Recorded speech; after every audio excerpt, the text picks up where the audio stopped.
Hello and welcome to another edition of the Teacher Toolkit Series.com. And today we're going to be talking about the flipped classroom. A little bit about myself. I am Adebimpe Odunjo. I am an educator with more than 20 years teaching experience, and my expertise is in instructional delivery and also content, as well as in training. My vision has always been to bridge the gap between equity and equality in education. And to that end, I created the Teacher Toolkit series, where I provide professional development, continuous education, and practical tools that will alleviate some of the difficulties that educators might find in their practice. I want to sharpen educators' knowledge, their attitudes, and their skills so that they can thrive and excel in their respective careers. So trainers are welcome, and anyone who just wants to improve their practice, please check it out on teachertoolkitseries.com.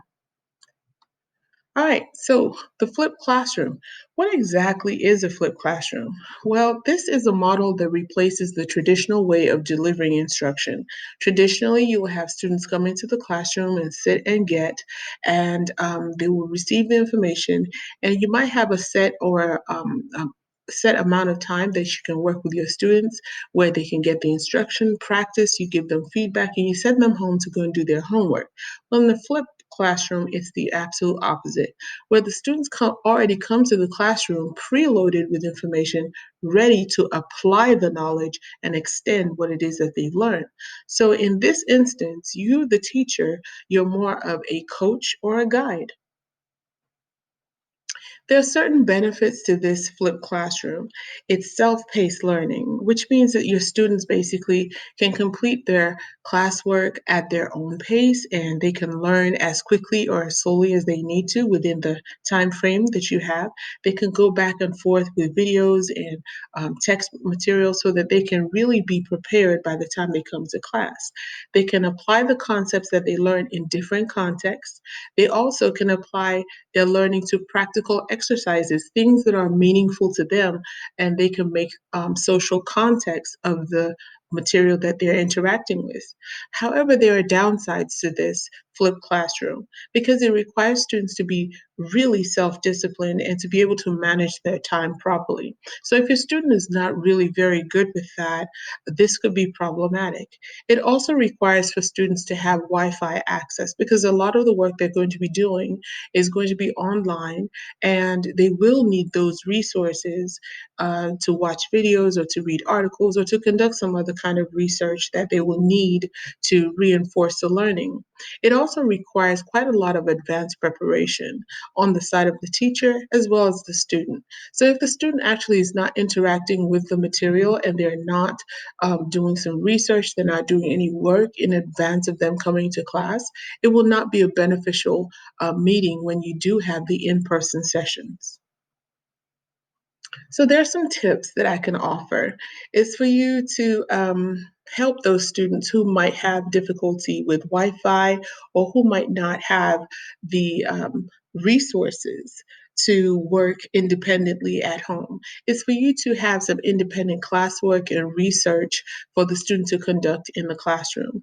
You also would want to maintain a video archive so that that student, while they're in your classroom or in your school building, they can go and watch the videos independently, take notes, and be able to participate in your in session instructional activities. You also want to offer personal tutoring to those students in addition for those ones who might need the extra support, even though they've done independent classwork and research. And then you don't want to necessarily have the instruction to be teacher centered. It should be more student centered. So you will move from the sage of the stage to having the students be the one to lead the instruction. And essentially, you're going to be a facilitator of the learning. So you'll be the guide to the side. So the structure of a flipped classroom, there are a variety of them. There's the two I will talk about here will be the standalone and the unit hyperdoc. So with the standalone, this one requires for your students to learn content from video and articles, and What the students have to do then is to complete some tasks and as well as an assessment before they can move on to the next unit topic. You could also have the unit hyperdoc.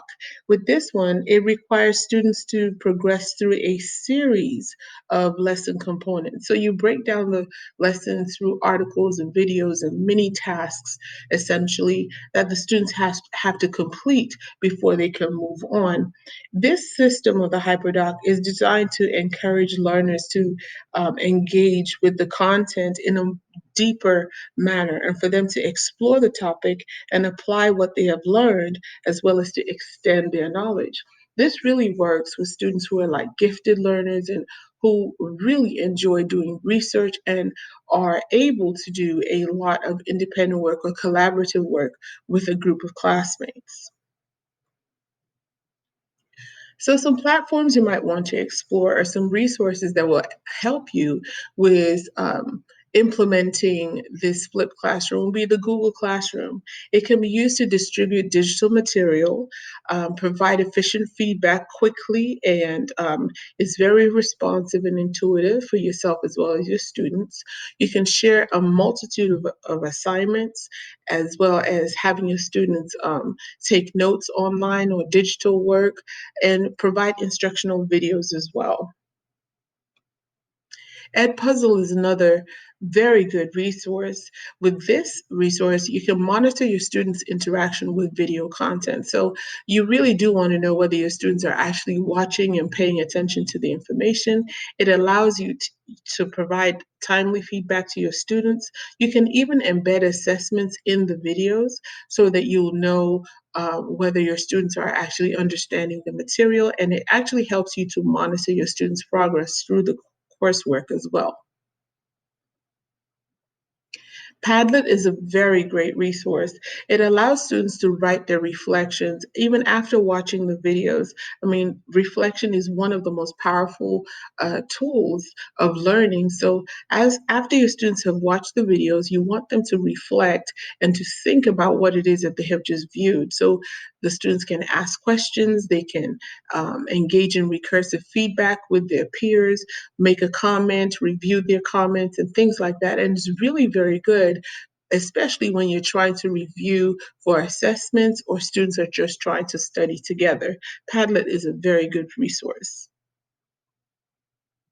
Quizzes allows you to gamify your assessments because it makes it fun and it also presents varied ways of students being able to assess their understanding, and it's a more interactive way for you to conduct formative assessments with your students. It does individualize the learning as well as the assessment in that it adjusts the questions or the difficulty for the students and provides reteaching opportunities within the application. It also gives immediate feedback to the students for remediation. So it's really a very great resource for assessing your students' learning. So if there are any of these resources that you would like to use, please look at them and I will provide the links below. Feel free to explore. And if there are any questions I can answer for you, please go ahead and send me an email, and I will gladly look that up for you and present it. Maybe it'll be one of the videos I'll do. My Instagram handle is right there. And if you would also like to contact me through my website, it's teachertoolkitseries.com. Thank you for watching and see you next time.